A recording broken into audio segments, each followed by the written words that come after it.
Dubai সহ সংযুক্ত আরব আমিরাতের কোথাও কর দিতে হয় না।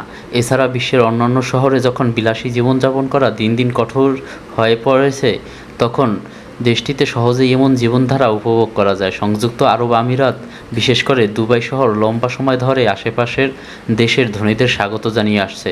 তবে এখন পশ্চিমা দেশগুলো থেকেও এখানে পাড়ি জমানো কোটিপতির সংখ্যা বাড়ছে। কোটিপতিদের দুবাইয়ে স্থানান্তরে সহায়তাকারীরা এএফপিকে এমনটি জানিয়েছে।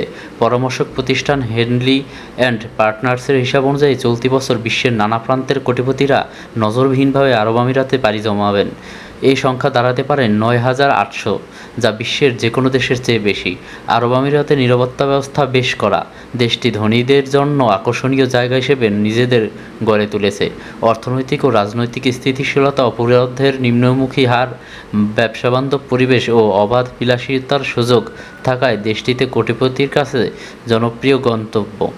ধনী ও দক্ষ বিদেশিদের টানতে আরব আমিরাত গোল্ডেন ভিসা চালু করেছে। এর মাধ্যমে ১০ বছরের আবাসিক মর্যাদার সুযোগ পাওয়া যায়। পরামর্শক প্রতিষ্ঠান স্কাইবাউন্ড ওয়েলথ ম্যানেজমেন্টের প্রধান মাইক কোডি বলেন, তার অনেক গ্রাহক মনে করেন এখন নিজ দেশে সফল হওয়া যেন বোঝা হয়ে দাঁড়িয়েছে। খুব দ্রুতই ধনীদের পছন্দের জায়গায় পরিণত হওয়া দুবাই শহর নিয়ে সমালোচনাও আছে।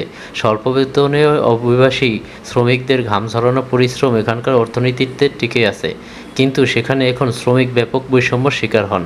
রিয়েল এস্টেট গবেষণা প্রতিষ্ঠান নাইট ফ্রাঙ্কের মধ্যপ্রাচ্য বিভাগের প্রধান ফয়সাল দুররাব্বানি বলেন, ধনী পরিবারগুলো শুধু বসবাসী নয়, এখন তাদের ব্যবসা আর ব্যক্তিগত অফিসও দুবাই নিয়ে আসছে, যা আগে দেখা যায়নি। সবচেয়ে বেশি কোটিপতি আছে বিশ্বে এমন ২০টি শহরে একটিতে পরিণত হয়েছে দুবাই।